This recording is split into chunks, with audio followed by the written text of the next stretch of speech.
Samantala, nung nagkaroon na ng ceasefire ang Amerika at Iran dito naman sa Pinas, ay hindi pa rin tumitigil sa palitan ng mga mainit na pahayag sina Senador Ping Lacson at Senador Rodante Marcoleta.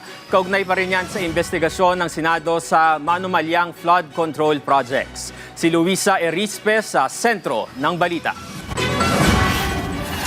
Hindi na natapos ang World War sa pagitan ni Senate President Pro Tempore Panfilo Lacson at Senator Rodante Marcoleta. Matapos ang banatan sa plenaryo, panibagong sagutan na naman ang umusbong sa pagitan ng dalawang mambabatas hinggil pa rin sa investigasyon ng Blue Ribbon Committee sa Flood Control Project.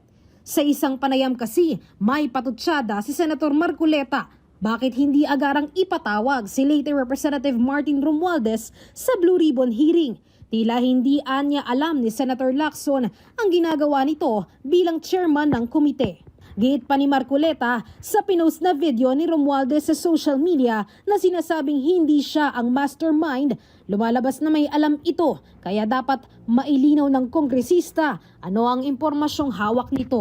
Pero si Lacson tumirada kay Marcoleta. Hindi ba anya naiintindihan ng kapwa senador na may tradisyon na sinusunod sa pagpapatawag ng miyembro ng Kamara sa mga pagdinig sa Senado? Paliwanag ni Lacson, noon pa man ipinapadaan na talaga sa Office of the Speaker ng Kamara ang mga imbitasyon sa mga kongresista na 2 beses nang ginagawa ng Blue Ribbon para kay Romualdez pero hindi lang ito sumisipot. Maliban na lang umano kung kusa talagang dadalo ang isang mambabatas sa pagdinig tulad ni na dating Congressman Toby Chanco, Congressman Leandro Leviste at dating Congressman Vicente Veloso.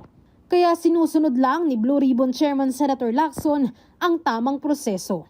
Samantala, para naman matuloy na ang inaasahang bagong pagdinig ng Blue Ribbon Committee sa flood control scandal, planong ilapag ni Lacson sa plenaryo ang Chairman's Progress Report bilang kanyang privileged speech.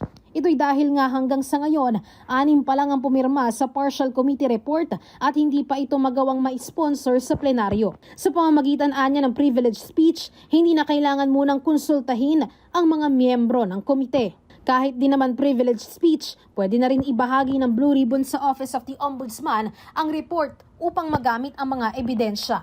Ang privileged speech, inaasahan namang gagawin kapag nagbalik sesyon na ang Senado. Base sa legislative calendar, magbabalik sesyon ng Kongreso sa Mayo 4 o sa susunod na linggo.